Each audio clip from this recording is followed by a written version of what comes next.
live here and, do things seem a little different to you? Sure feels that way. Well, whatever. Welcome to another episode of Otaku Evolution! It's been a long time coming. I'm finally going to review a Pokémon feature. And naturally, first up's the first movie, Mewtwo Strikes Back, a film that is still near and dear to me despite its flaws. Though to be fair, most of its flaws are born of the English dub. Yeah, that's right, I'm going to nitpick the dub of Pokémon. But what is Pokémon? Come on, you know by now. Pokémon is a series of JRPGs in which you capture and collect various monsters and balls, and then use them to fight other monsters, often trained by others. The series has been going since 1996, and I played and own at least one game from every generation. The next one is Generation 8. This despite being a little out of the target demographic even when the games first came out. Some people in high school had social lives. I had Pokémon. Needless to say, I wasn't popular. Not that I am now. Being such a popular game, it's no surprise that Pokémon had a television series as well, which, like the game, still continues today, including several movies. I remember it as one of the first anime I watched regularly along with Ronin Warriors and DBZ, usually while playing the games. It follows a perpetually 10-year-old boy named Ash Ketchum, who alongside his Pikachu sets off to be a Pokemon master, whatever that is. Along the way he meets allies like his traveling companions Misty and Brock, and trains up his Pokemon to fight in the Pokemon League Championships. Spoiler, he doesn't win. I guess it's a lesson about there always being somebody better than you, but still, kind of a kick to the head to the fans.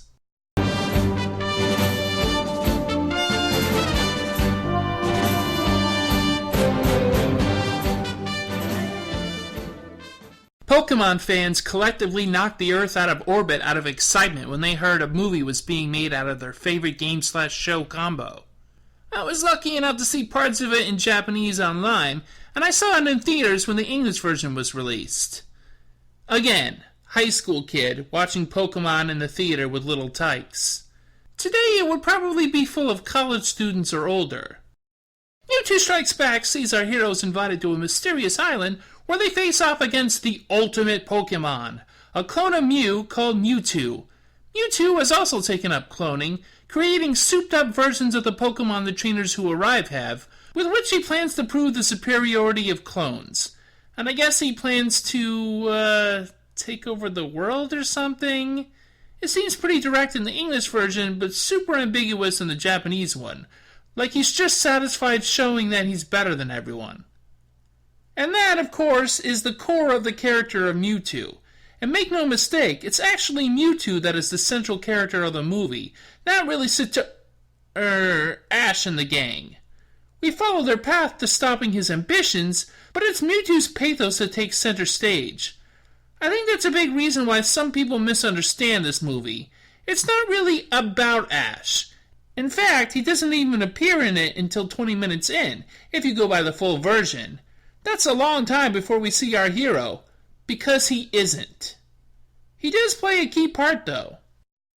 Mewtwo was created in tandem with clones of other Pokemon, as well as a potential clone of the lead scientist's own dead daughter.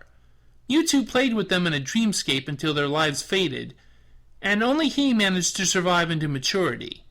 Naturally, not knowing why he exists or what his purpose is, and having an immense amount of psychic power, rarely mixes. So he kills all the scientists. Hardcore for a children's movie. Giovanni, the leader of Team Rocket, convinces him to work for him, even tying into an episode of the TV series where Gary Oak is easily defeated in the Viridian Gym. But Mewtwo decides people suck, other Pokemon suck, and basically the only worthwhile living thing is himself, and later his cloned Pokemon. The movie is really about Mewtwo's underlying inferiority complex and how he overcompensates by declaring his superiority. He's always trying to prove he's better than humans and Pokemon, but really better than Mew.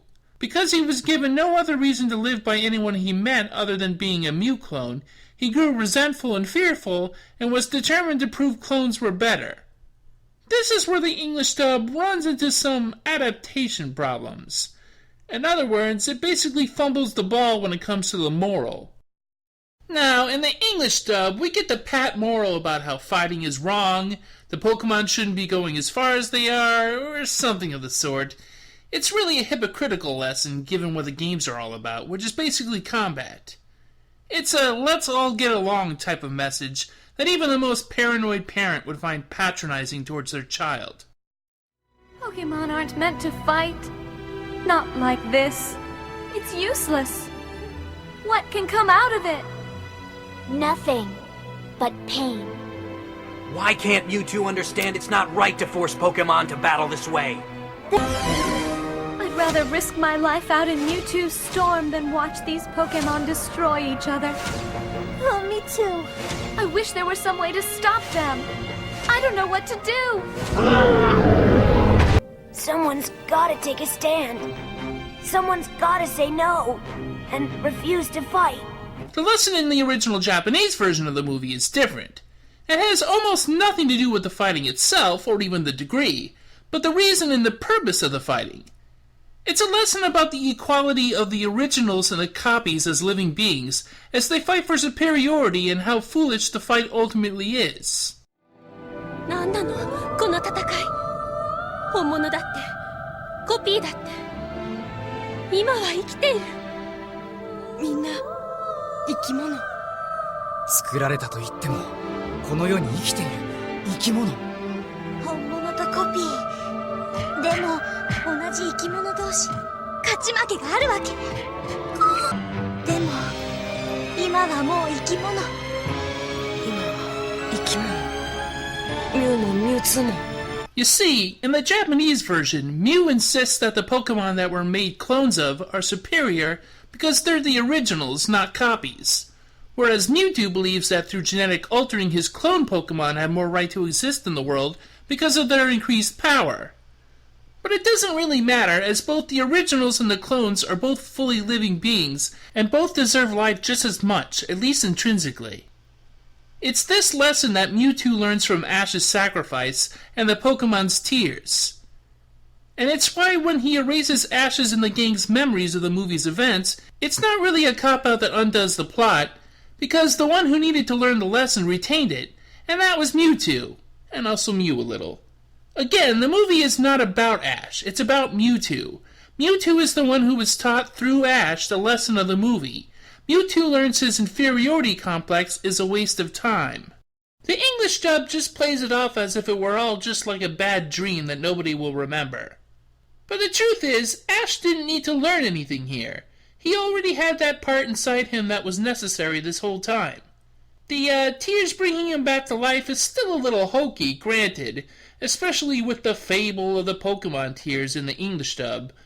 But this is ultimately a kid's movie.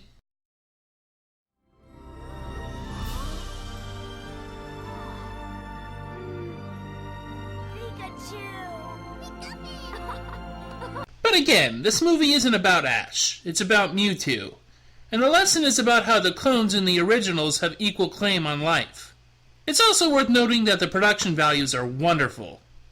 The rich, detailed settings, much of the animation, and the musical score are all gorgeously accomplished. Well, actually, I mean the Japanese score, which for some reason 4Kids completely replaced, even though they never really did that in the TV show. But the dub score has its moments too. It's just that, that's not the real music of the movie, so it's a bit disrespectful. Just listen to the Japanese soundtrack.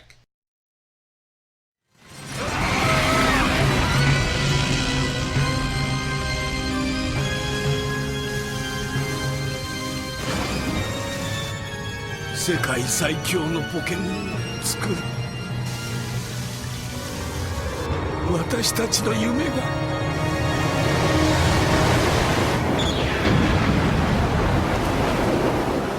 The casts both do an adept job conveying the emotion of the characters, if not always the intended emotion of the moral. I actually feel like the dub cast is one of the better main casts in English dubbed anime, only undone slightly by the overly punched up jokey script. Veronica Taylor, Rachel Lillis, and the rest all perform admirably. Ultimately, though, you have to watch this movie in Japanese.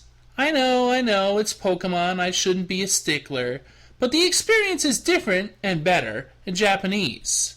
Also, less pop music crap. Well, that's about all I wanted to say about Mewtwo Strikes Back. I'll get to other Pokemon movies later on, but for now, let's move on to different things. Here's to another 150 episodes, or however many I'm willing to put up with. Until next time, see ya! I'm starving. I can cook something. Thanks, but the last time you cooked, you wiped out 8 of my 9 lives.